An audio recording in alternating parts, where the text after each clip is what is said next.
So, welcome, Bethany. We are so happy to have you here. So happy. It's been a You know, while since we've talked, but Bethany and Bethany Padgett, as we know, is our Of guest for. Wholehearted Holistic Solutions. Yes, yes. And it's just so great because, well, gosh, you and I have worked together for years now, but lately, you've been a member of the Soul Learner membership for over 3 years and you've worked with me. Oh my gosh, I think you've had at least 15 past life and between life regressions and multiple channelings from spirit, like every month for about 4 years. yes, and I So, love that.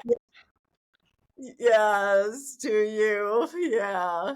So, and I know you worked with Sarah too, because you both did the soul coach training, because I know you wanted to add yet another certification to all of your strengths. And you're going to start working with clients here very soon. So it's really exciting to have you here because you are just my mind, body, spirit girl for sure. Thank You you. like all mind, body, spirit things, doesn't she, Sarah?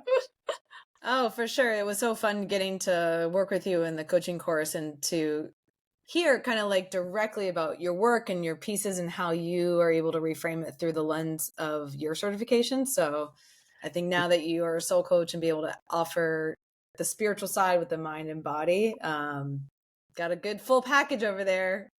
I'm very excited. Thank you. Yes. Yeah.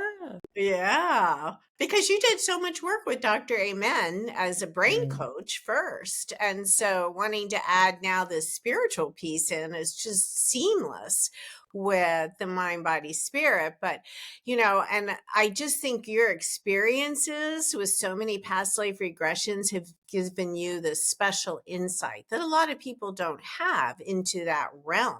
Because my gosh, over 15 of them, and pretty much it's been over the last 12 to 15 years. So there's a big span. It's not like you get them so often, but it's just you worked with me for a really long time. Mm-hmm. Yeah. Right. Yeah.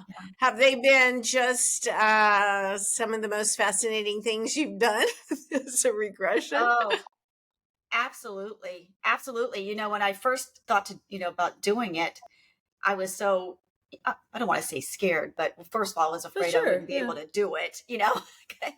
But of course, Petey, you made it so easy. So no, it's been so enlightening. I mean, just wow.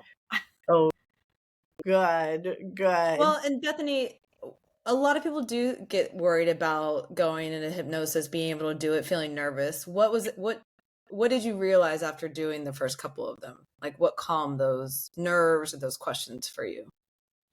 That's a great question. After just doing a few, it's that confidence, that knowing that you can do it. I mean, it was just, and of course, Petey was just amazing. I was just able to go kind of deep right off the bat. So I don't know. I don't know if it was, Petey, just something about what you're doing, or just, and I felt like I kind of just made up my mind just to do it. But Yes. no, it was so amazing. I couldn't wait to do the next one, to continue to see what everything was about. So I'm so happy I did it. That makes sense. Just like anytime you're doing something new, you feel like the new thing jitters. And so then you're able to build the confidence and trust that it works and you can do it. And then it sounds like, 15 regressions sounds pretty powerful. Yes, and you're very so powerful. right. Yeah, Go ahead. What I found fascinating, and I think what really helped me, was when you're being hypnotized, we've seen it kind of done kind of like with comedy and stuff, that you don't have control over what you're doing. So you're thinking, oh, I'm going to be laying on the couch or whatever and possibly be vulnerable. However, what I learned was I was still very aware of what was going on. It was just that my mind was able to push it aside. So Yeah. it's not like, Petey made me cluck around the office like a chicken, so That's right. that's not No what goes stage on, hypnosis. No, right. And that's, I felt much more comfortable. I wasn't as vulnerable as Yeah, and that's a good point. A lot of people think they are not in control when in fact you are in complete control the whole time, and you have the ability if you wanted to. That's what I felt. I was like, oh, I could have come out, but it feels so good to be in a hypnotic state that you it stay does. because you are really aware of the whole surroundings. It's Yes, you great. Yeah. are. And that was what was so fascinating to me. It was like I'm in complete control here. Mm, Yeah. awesome. And I think another great question for our listeners, Bethany, is about only 20% of people actually see themselves in the past life. Others just have this inner knowledge. Are you visual, or how did you see in your past lives? That's it. Wow, another great question because I didn't know what to expect. And I Yeah. think I thought it would be like dreaming. Which yes, and it's interesting. There's that knowing. I just know the answer. However, there is some visual aspects to it. I could see things. Mm-hmm. Mm-hmm. And the It's more a that little bit you of a did, the hybrid. more that you could see, right? Mm. Absolutely, yes. And Hmm. then it later, when you're rethink that as as the hours have passed, I was still. I mean, every single one of these past lives is still. I can still visualize it in my head. It's amazing. Yeah, yeah. Although some of the details, because when I give you the transcription afterwards, some of the details you do forget, right? Because some of yours were, Totally. hours and hours long. Yeah, yeah, True, very true. It's yeah, fun to go back and read and go, oh wow. yeah. Well, let's just talk about, because yours is a very interesting experience, I think, because you actually did your very first past life regression with me in a group setting when we met during the summer of 2014. So I had a group in my office that was meeting on a weekly basis, and we did group past life regression.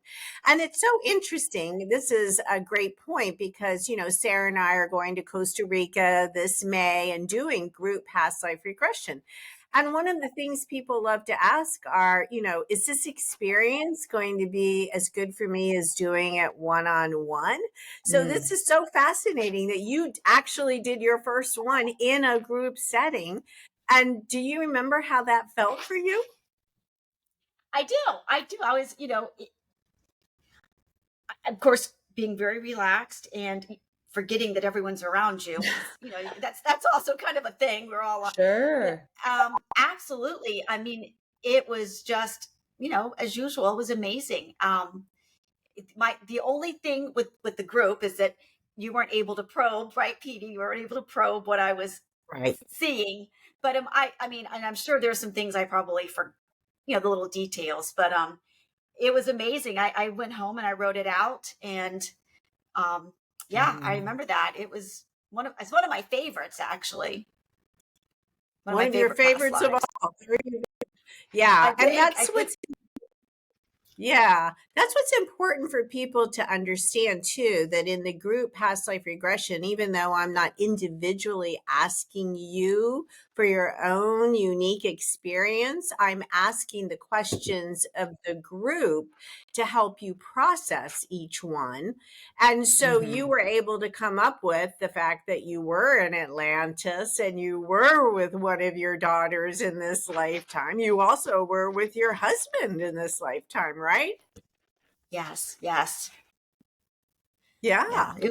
You said it was one of your favorites. What made it be that your first one in that way? Um, I think. Well, I just think that being at Atlantis was just so interesting. You've heard little stories here and there, and I'll tell you why else it was one of my favorites. I remembered seeing myself in that lifetime wear a very particular pendant. So I Mm. went home and I researched it to see if what the connection was. And I had no knowledge of this, but it came up as Larimar, which is the stone of Atlantis. I, you Oh know, my I, gosh.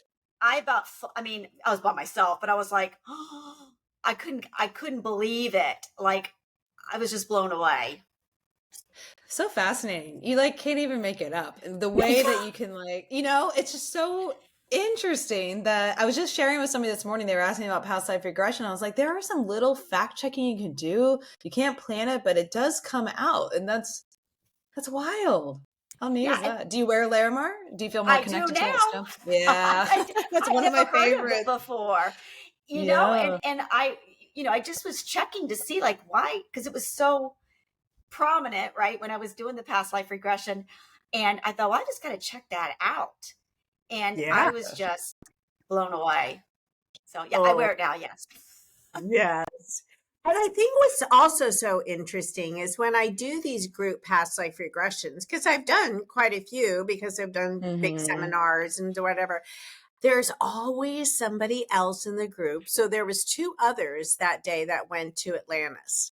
It's like people come in and do similar soul work at similar times. So that was also fascinating to me, is that 2 others were also in that one group past life regression. And I think there was maybe like 15 or 17 in the group, but 3 of you went to Atlantis. And I always find that interesting as well, but this was also, I thought, that was so interesting. It was the first time you identified yourself as a healer in a past life, right? I think so. Yes. And it was, yes, healer with the, gosh, it's so hard to explain what you experience, right? I wish I could give it justice with the crystal type of buildings that I saw and the way I say they, but I mean, kind of I used the crystals to heal with the colors and the sound. And it just doesn't do it justice trying to explain it. Well, and I think that's something that I've found so interesting about people who go through a regression is you have that always. You have that vision within you. You have that remembering. It's very different than if I were to just tell you about it. You have that felt sense, which is amazing because it's hard to find the words for these massive images, but you can capture the feeling and the energy and the remembering of it all. Yes. It's the past life regression it's so immersive. I mean, but you said, like I said, I know that's inside of me. I just feel like when I try to share it with other people, it's just hard to give it justice, to give it, the beauty and the amazing things that, got to experience. Well, and I think that's one of the most fascinating things is because you were able to identify, you used crystals and color therapy and sound. And having been doing the work that you were doing, we were like, well, let's bring that forth from Atlantis and bring it into today. And how can you incorporate this with your clients you're using now? Remember? And so we started getting some protocols actually that you used there, and to bring them forth. I mean, talk about how many years later to bring them forth. And that's what, when everybody hears how many healer lifetimes you've had, and then beginning to bring forth these protocols, to me, that is like the most fascinating thing on earth, right? It really is. And I think what's so exciting about the time that we're in now is these things. You talk about color therapy or crystals or even sound therapy, and with the Tibetan bowl, either the Tibetan bowls, the bowls they use, all of that doesn't sound foreign anymore, for today. And people are very open to using that and realizing, one of my favorite, and I know Petey, your favorite, Stephen Halpern, with listening to his music and how healing that is, and being able to incorporate that with some of the clients I see that have, some brain issues, and how powerful it is. Yes, I know. It's Yeah. Well, when I look back over all these regressions, you were a healer in just so many of these past lives. So the one there's so many that are fascinating, but I'd love for you to talk about the one when you went back to the year AD 12 and you were with Jesus and you were learning the ways of being a mystic.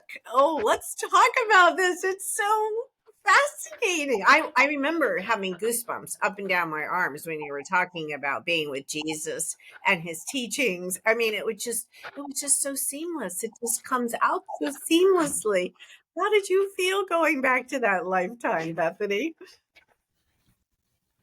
Overwhelmed with just a sense of awe, and to me that was very meaningful, having grown up in a Christian church and in things that I mean, it did connect some things for me, but I don't know, just to have known that I lived during one of those lifetimes. That's one of the lifetimes I got to live with such a prominent healer and spiritual, with this consciousness of that, his spiritual consciousness is just, it's beautiful. I can't even, I'm just so touched that What was that lifetime like for you? How did you work with Jesus? How was that? How were you a healer then?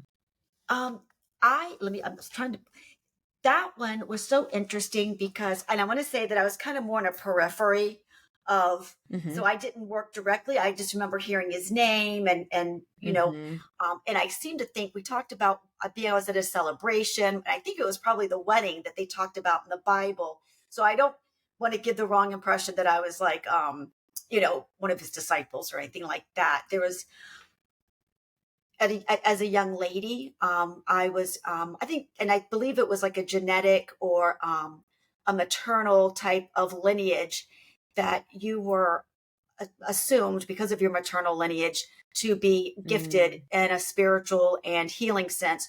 So around the age of 14 or 16, I got to go to what I think I ended up saying was like the Order of Magdala.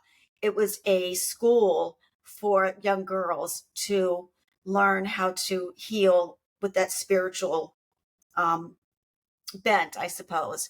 And there was a lot of working with fire and water.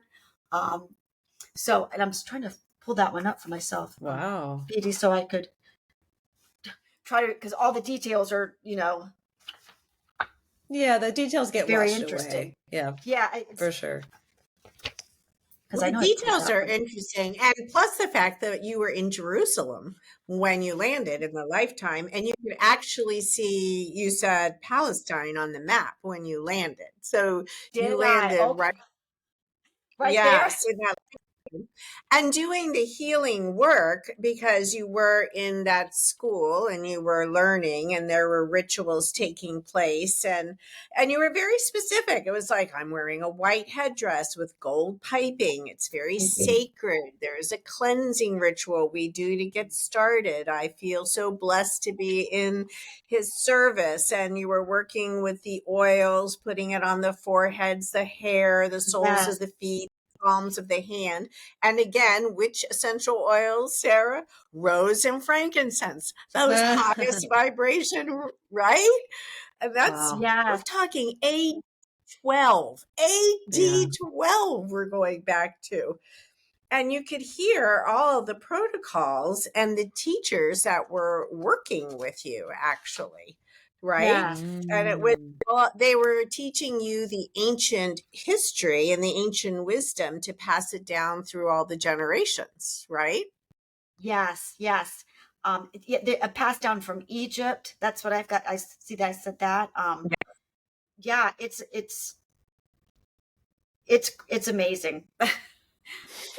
I mean, I'm just amazing that I was blessed. Well, and you can see like the awe and wonder in you right now as it's being recalled. Thank you. Yeah. Yeah, it looks like, well, and did you hear it said I went to Ethiopia to hone my skills? Yes.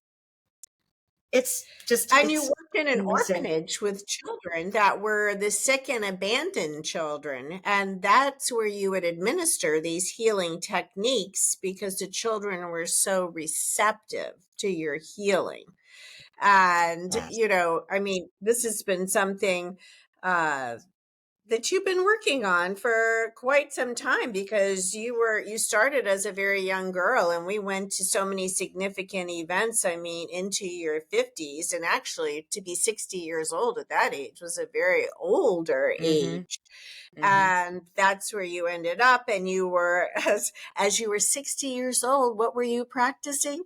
She was practicing levitating, Sarah. That's great. Place I was, levitating. that was very interesting because, of course, Petey, you're asking me the questions, and I'm what I see is myself levitating off the ground. And I think when you said, "Well, let's go to your death," Yep. and I was like, "Well, I just transitioned. I just, it wasn't Right. like, you know what I'm saying? I didn't She like, didn't need to go through it. yeah, it was the one lifetime where I didn't have that physical event that led to my death. I was just like, I Wow. think it's time for me to transition now. So, Levitated into transitioning. She did. yes, Wow. it was wild. Totally there. No, a physical body. She was already advanced enough to do that. Wow. I know. It's hard to believe. So,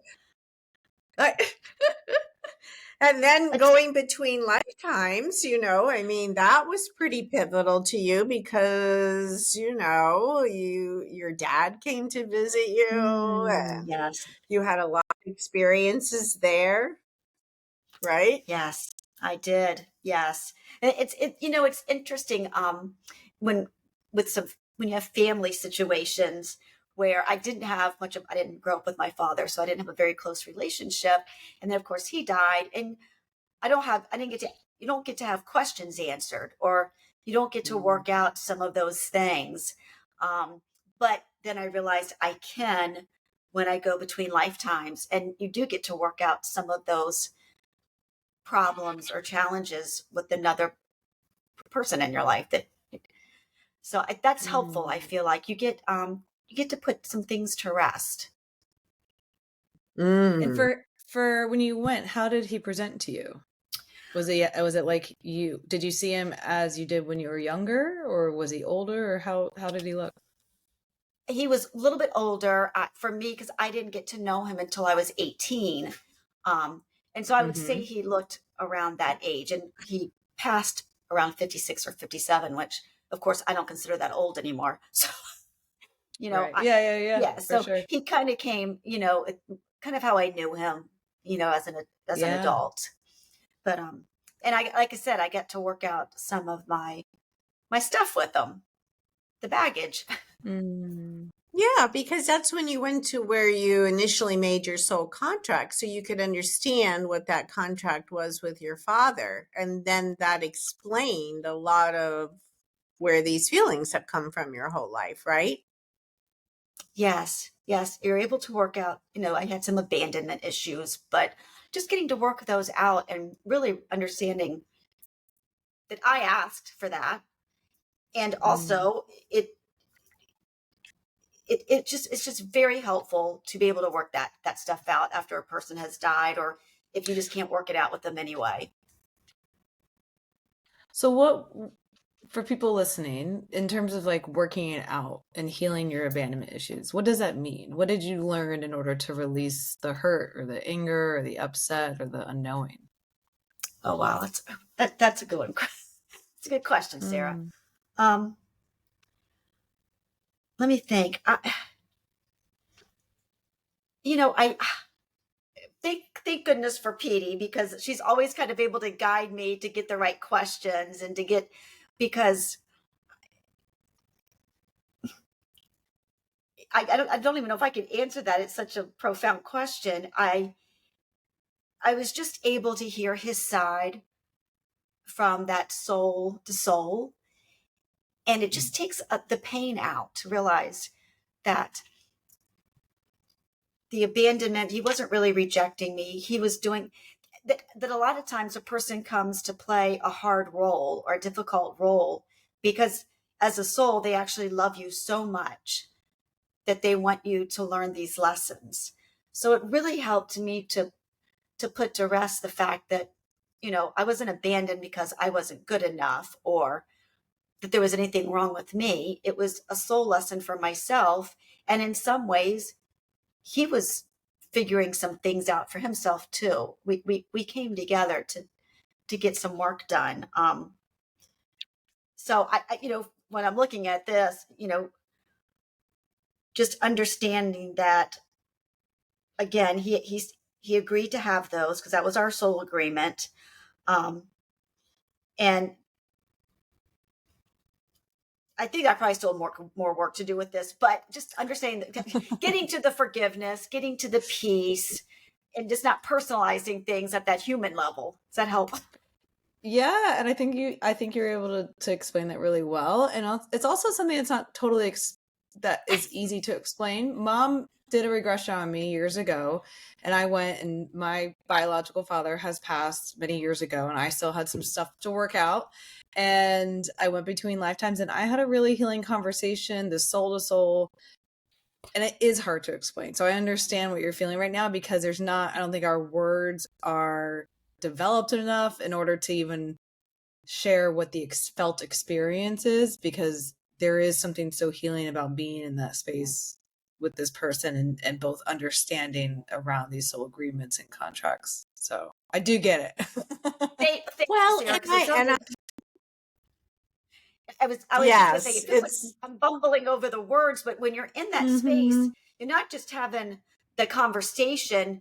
There, you see, you're experiencing a vibration, and you see these beautiful colors, and the love is emanating, and it really helps having that complete experience. It's very immersive, right? So. Well, and I'd like to just share a tidbit, because Bethany, you said it was fine to share, and I think it will give our listeners, because like you said, when you're in this space, it's sometimes hard to articulate. So to read what actually transpired when you were in that space, because your father wanted to give you this specific message, and this is what he said to you, and this explains it, I think, in a nutshell.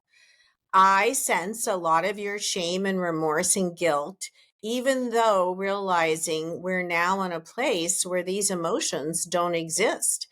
But those are the feelings you've claimed on that side, and he wanted you to heal from them. He said those are the lessons he wanted you to have in the soul agreement, and that it was very tough to be the role of a father while not having warm characteristics or the qualities that a father could give a child. And so you were curious as to why his life fell short. And he said it was such a hard lifetime for him that he agreed to teach you in the space that he had to teach you. And due to the harshness of the soul lessons that were requested, that his life then be limited. So then you learn that the soul lessons that he requested from you were forgiveness, understanding, grace, and unconditional acceptance. Well, those are huge answers to why you had your dad in this lifetime. Those two paragraphs that gives you this wealth of information and answers. And that's what I think people receive the most in these regressions. I mean, those two paragraphs out of, I have to say, it was almost a 20-page transcription, were to me huge, right, Bethany? Yes. And what I love too is because you type it out for us, that I can keep it, and then I can go back and look and remind myself when I'm having those moments, But the other thing that's so amazing is I don't talk like this. So the fact that it's that's coming out of my mouth, while I'm under the hypnosis and between the lives, that's the other thing that's so amazing. Yes. Like I don't talk like that. So it's yeah, I know, it is amazing. Well, yeah, wealth of information. But and then so I also think, because we've done so many different types of regressions, Bethany, it's not only past life and between life, but we did a straight out age regression with you, where I took you back to an early childhood, because you had a lot of blank memories, because there had been abuse, right? But Yes. when I took you back to that age regression, you were actually back in your crib at the age of 2. Describe. Yes. That was so fascinating. Yes. That was, I didn't know what to expect. I mean, I kind of did, but, and I remember, so Petey, you're right. I remember sitting in my crib on the floor or something. I was sitting somewhere, but I think I told you, I'm like, I've got these, I knew I had diapers on, but back in the day, so back a long time ago, we wore those plastic pants over the diaper. And I was like, I could feel that. that, Oh and my God, the plastic. yeah, it was just very interesting, but that was the age regression is amazing. And to be in that moment, to be a child, I felt that.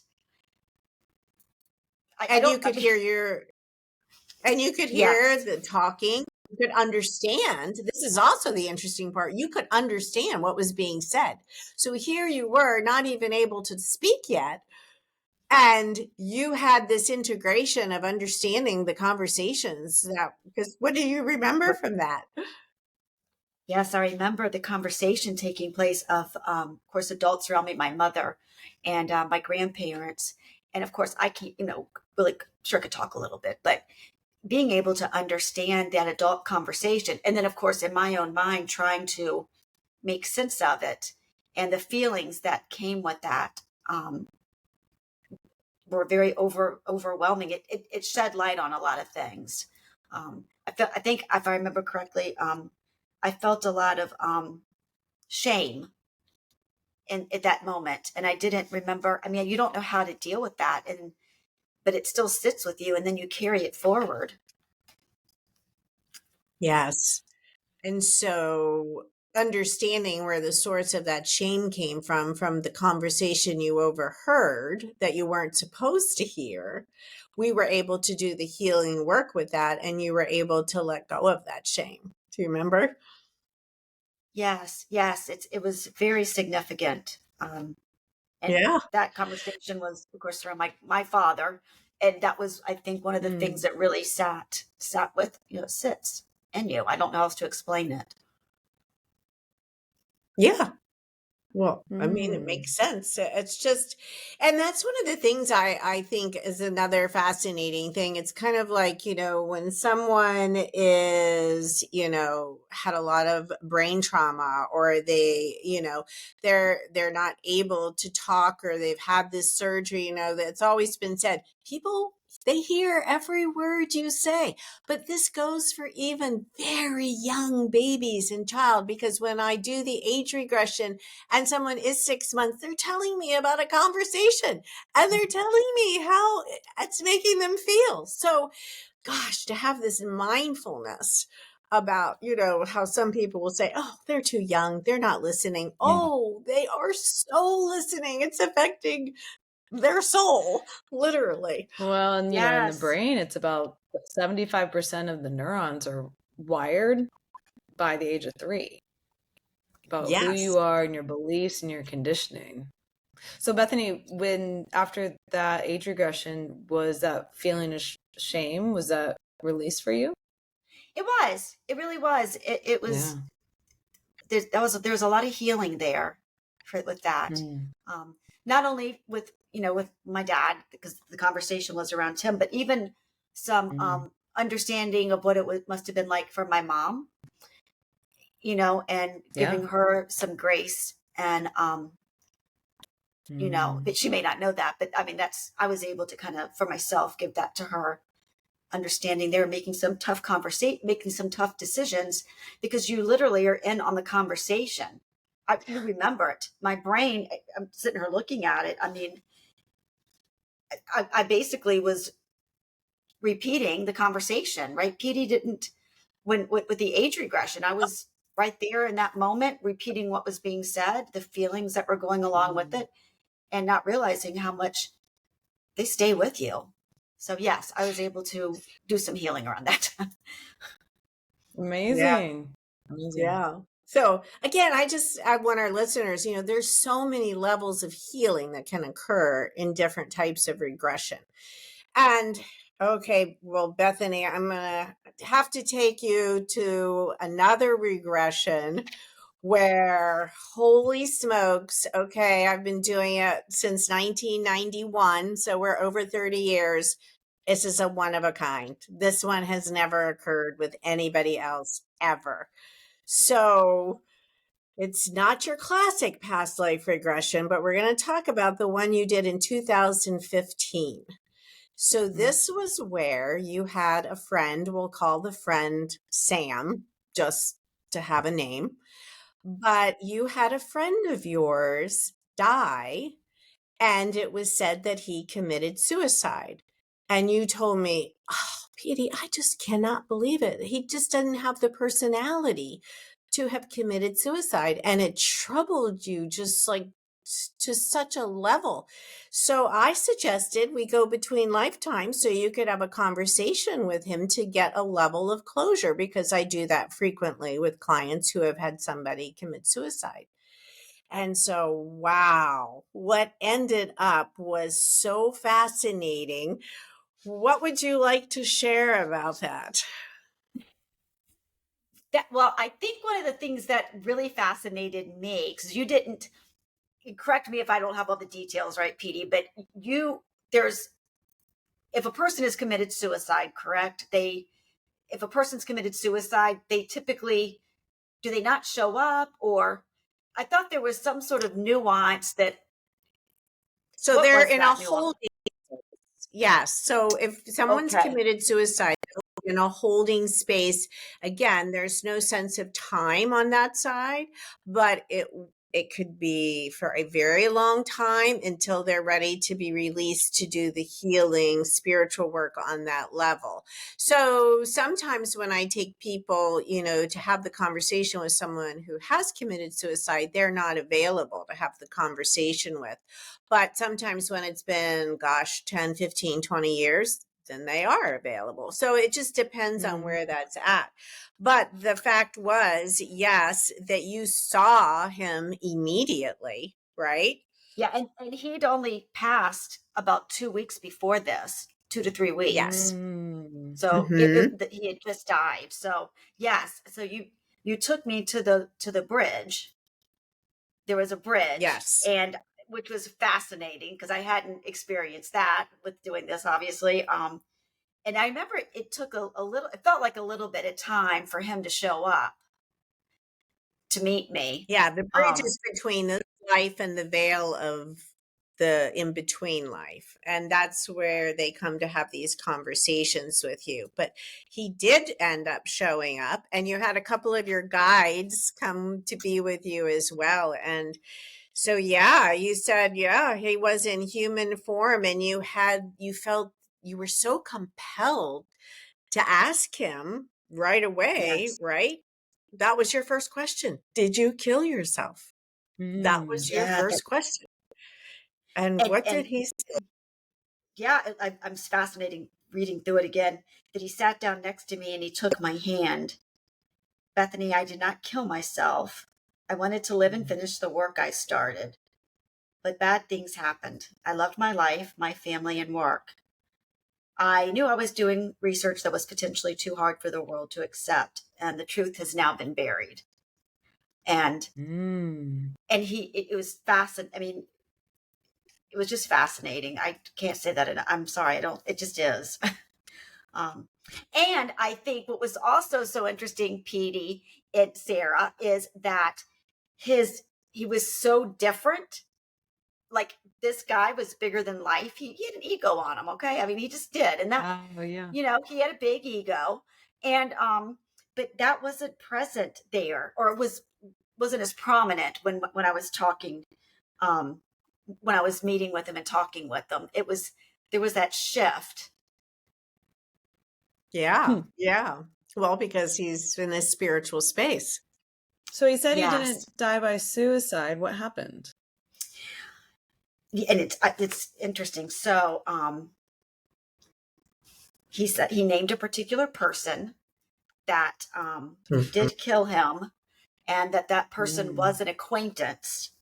I'm going to be careful with some of the details, but And it's interesting because I think some of what I'm seeing here, I didn't even know at the time. It came out, the details came out later. So, Wow. which, Oh, because you did the regression just 2 weeks after. Right. yes. And what Right. I'm Because seeing it now had to do, corroborates. yeah, it had to do with his work, and it was, there was a lot of political things happening behind the scenes that Bethany had no knowledge of until he's telling her all of this. And then that was why he was literally murdered. He was murdered. Mm. And it was very hard after that session because Bethany and I, it was, do you have a moral responsibility to report this as a murder? Because and this was, it was also on there, it was on TV. This is a very, very well-known case. And so it was like, what shall we do with this information? And that's where, you also went back and asked him, right? Because that would be the Mm. question.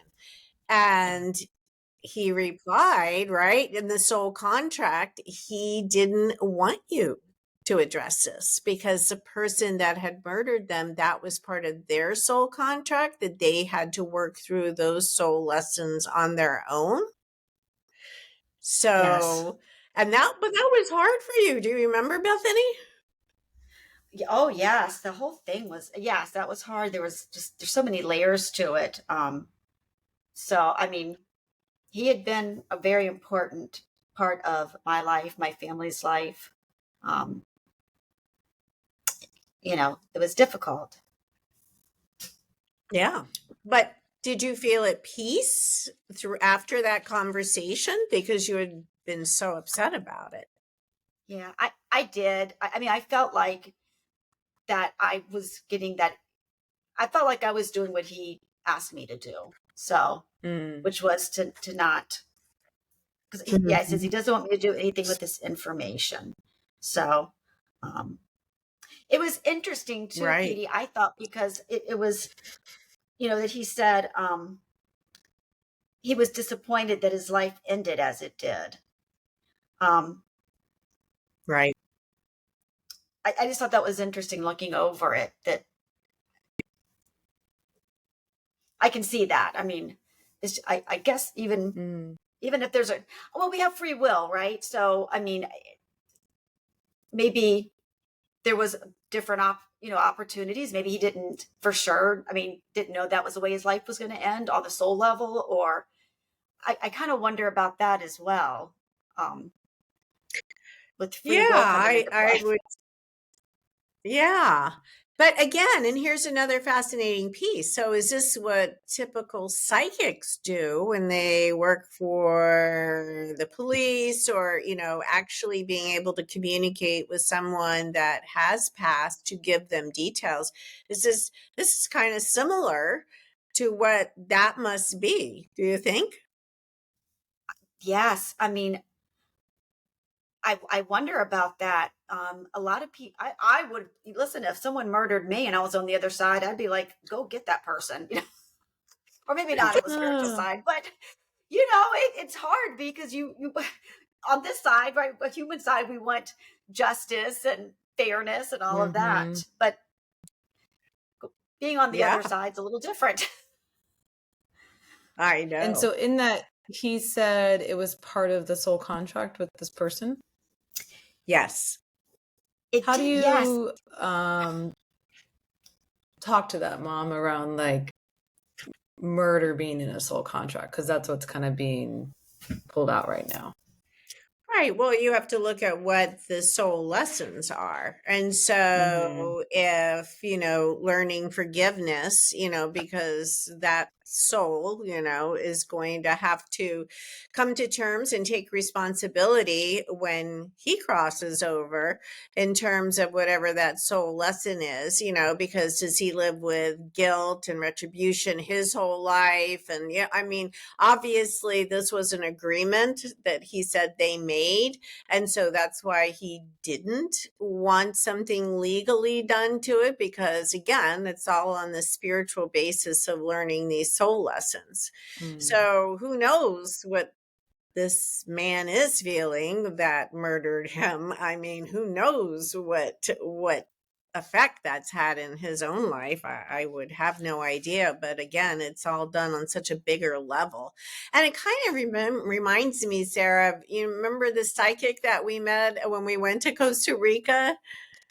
Yeah, she's actually local around, lives in my neighborhood. And she said, when she first started out doing psychic medium work, she was having people who have passed, come to her house and sharing details around who had murdered her and wanted her to inform police. And she said it was wild because she called the police and they, you kind of feel a little like somebody who's died has come to me and I have this information about the case. And because she had facts that were not publicly disclosed yet, they were just shocked and believed it. And she ended up helping on several cases because people who had been murdered started, I think, arriving until she put some boundaries on her space because, it became a lot. Wow. Yeah. Imagine doing that on a regular basis, being that person. Yeah. But I guess it could give some peace in terms of if he did want justice to be served in this way that we tend to like it, then he would communicate that to you. Yeah. So interesting on the spiritual level. It's just so different than as a human because there is no ego, right? There's just no ego. And so it's all for the spiritual teachings and learnings. But when you're here trying to deal with that, it feels very different. And so that was, the shift that you were able to feel, Bethany, and kind of be at peace. This was part of the soul contract, and he accepted it. Yes. Would he have liked to have gone that early? No, but he accepted it and understood it for what it was. So that's the understanding that takes place in these sessions. Yeah, but that was a first, Bethany. Over 30 years, never had anybody go back. That's why I say I never know what's going to happen when I do these regressions. Like, never. There's no script for any of this work. Wow. It is kind of a wow. It is kind of a wow. It's never boring, huh? Oh, never boring. No, never. And, and I know that, because of our work together, I mean, that has helped you become more of a channel for spirit because you got used to, meeting some of these souls on the other side and being able to understand what they're saying. And now you can actually do this in your own meditation, right? You could channel from spirit. Yes, thank you. I mean, that's with your guidance and help, I was able to connect with that. And you're offering that to clients now, right? Yes, I'd love to do that. Thank you, Petey. That was your idea. You gave me a good idea to add that. So I would love to do that. I think it would give me a lot of insight and my clients some insight. Well, and we can also understand where your reluctance as well has come because in some of those healer lifetimes, they were pretty tough. I mean, we're talking about like a lifetime, you went back to Egypt and that was the year 1011. I mean, you had a lifetime as a healer in Salem and they thought maybe there was witchcraft involved in your healing. So we can understand some of this reluctance to be out there, right? With all of the healing because, yeah, right? Yeah, and it's interesting.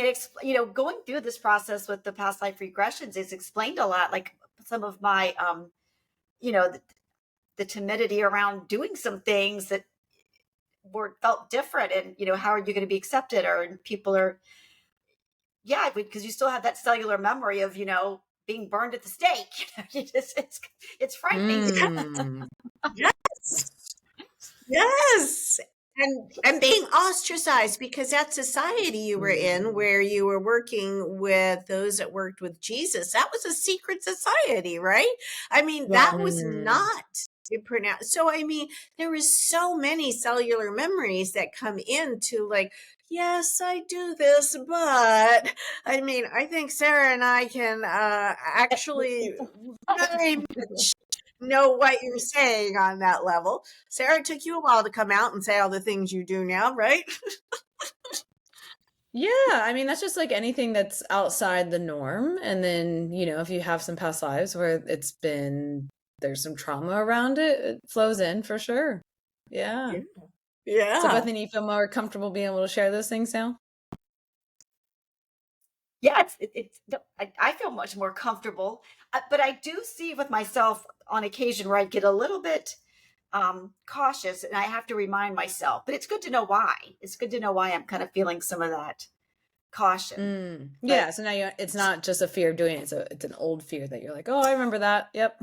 Yes, and Yeah. thank goodness, that's what's been so great about connecting with Sarah and you, Petey, because it's given me some more confidence, and it's just been so enlightening. It's just connecting with other people that understand that. Yeah, it normalizes it for sure. Yes, Yeah. that's a great way to say that. It normalizes it. Yeah.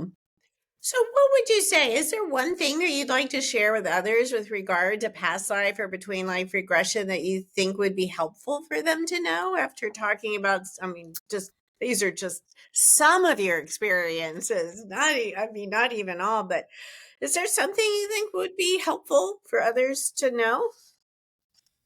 Sure. Oh, absolutely. I mean, go on and on and on, but I won't do that. But for me, I think it was so helpful to understand the soul contracts I made with different family members, especially like with my mother-in-law who has passed.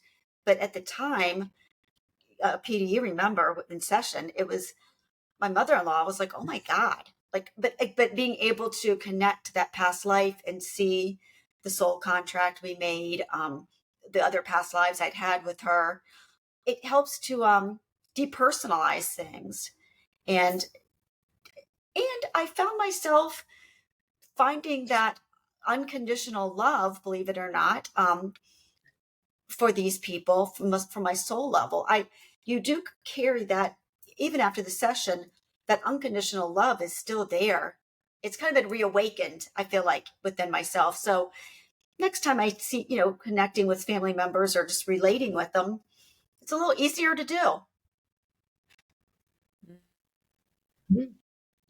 Yeah. So I love the depersonalizing it because we become the silent witness almost or the observer of all of this and don't have to take it as personally that it really was for a sole reason that we made these agreements. So it's for all a learning purpose. So I love that that's the piece that you want others to share because those answers create pivotal shifts for people. It's just pivotal. There's nothing else in practice as a 40 years of a therapist that creates this kind of shifts for people that I see. People can be in therapy for 10 years. And it's like they're still upset with a family member. They're still feel wrong. You do this kind of work and after one regression, oh my God, people have let it go. That's like magical healing to me. That is just magical healing. So it really is. And I think we didn't touch on this particular past life, but I just, here I am being honest. I was sexually abused, and being able to connect with that uncle on the other side also helped me there was a huge leap in forgiveness and and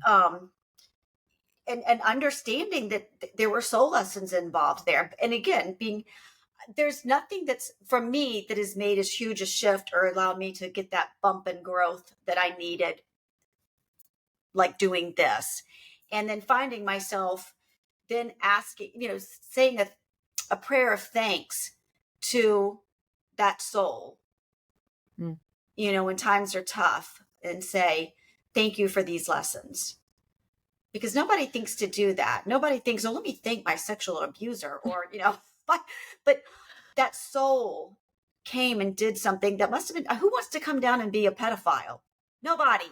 I mean, you're as on a soul level, it's a huge act of love. It's hard to comprehend, Wow. Bethany. Bethany, that's a testimonial of testimonials. Yes. Right? Oh my gosh. Thanks so much for sharing that, I because know. So humble, it's, so honest. it's so huge. It's so huge for people. I mean, abuse is, oh my gosh. What are the statistics now? I mean, it's like up to 75%. I mean, your ability to say thank you and recognize it for what it is just beyond words. It's beyond words. So thank you for sharing that. well, thank you. It's huge. Yeah. Wow. So, of course, all of your own experiences have just gone together and, helped create you to be this healer that you are throughout the centuries, and now a soul coach. So, I know that you said you were offering our listeners a discount for your services. What would you say is the most popular package you have now for clients? It's really interesting. People loved, I do the functional blood chemistry analysis, and for whatever reason, that's like one of the things that gets started. Like people are like, analyze my blood. Yeah. I've got the, software to do that. And it's very enlightening. With, where What do you can learn from that? where, oh my gosh, where, like which systems are struggling, like GI, a lot of people have problems, of course, with metabolic blood sugar issues, and what it does is it kind of sees it before it actually is, a problem in that moment. So you kind of see it on the horizon, type of thing. Oh, that's great. It is, and it tells me if a person maybe has allergies or parasites, and this is just with your regular blood work that you get done. And the way this system is set up, it is able to pattern things, and it just spits out the answers to me, thank God. But it's so enlightening. Mineral deficiencies, vitamin deficiencies. So it's a huge report. It's like 50 pages long, and it is so enlightening. Now, is that part of your mind, body, spirit package, or is that separate into itself? You can, I have it on my website. A person could just do that separately. It's, I think I have that for like $50, but when a person comes to me and does an hour or an hour and a half, I just automatically make that part of the package. And, the one nice thing is if they don't have current blood work, I can also order blood work, for my clients, and also all sorts of tests, genetic testing, which is very helpful. But yes, that would be part of that entire package. Great. So that mind, body, spirit package, I know you're pricing it at $150 for a 90-minute service. And you're so generous to offer our listeners 25% off, which is wonderful. And in that, so that is mind, body, spirit. You're adjusting the mind through, you want to tell them how? Yes. Oh my gosh. I've got some terrific questionnaires that are from Dr. Daniel Amen. So that are so informative. They talk about which part of the brain might be, you might be struggling with, prefrontal cortex, temporal lobes. He also has some great questionnaires. If you don't want to do blood work, that will tell me if your hormones are out of whack. He's really great about creating these questionnaires. I give that to the client. They fill it out, and it gives us a good basis. So that's the brain, because our hormones do impact our brain. So that's a very comprehensive approach. So that's the mind and the body, and then the spirit pieces where you will channel the message for the client, right? Yes. So you get the whole package there. I do. Yeah. I know. Thank you. You guys have helped me with that. That's amazing. That sounds great. And then from there, as a soul coach, if somebody needs soul coaching, you can just add on the sessions to that. So, I mean, it's very comprehensive, and we're gonna put that in the show notes.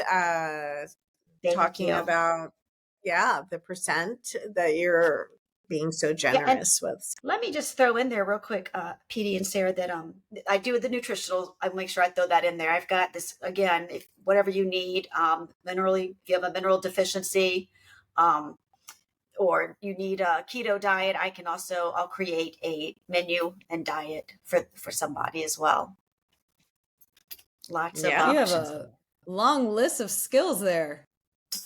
Thank you. Such a long list. Oh Yes. my gosh, so amazing. I mean, and you are, because of your family, gluten-free too. So her level of recipes and what she can offer and meal plans. I mean, she's the whole deal. She is the whole deal for sure. It's great. Thank you. It's great. So Wow, so great. Amazing. Well, mind, body, spirit package. I think I might need that. And for our listeners, you said 25% off. Is that right? Yes. Yes. Yep. So great. Yeah. And also if they, I've got Awesome. supplements, 25% off. So I try to be as,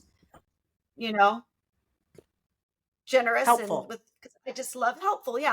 I love doing this. She So is a healer through the ages. Healer through the ages. That should be on your website. That's it. A healer through the ages, because you can prove it. that's good. I know.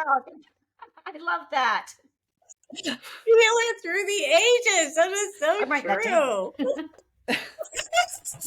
It's yours. It's yours. Well, and you Oh are my gosh. Bethany, thank you so much for being so open and vulnerable and honest. Like the way you share is so healing for people to hear as an example of what they can do, because it's powerful. And the way you share about learning around the soul contracts and the agreements in order to release your traumas, it's huge.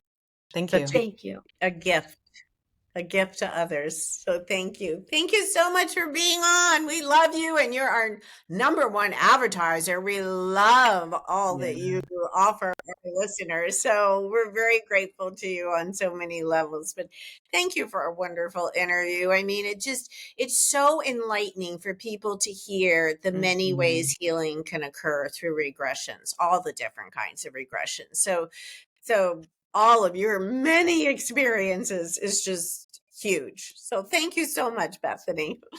Thank you. I appreciate it. I'm so honored.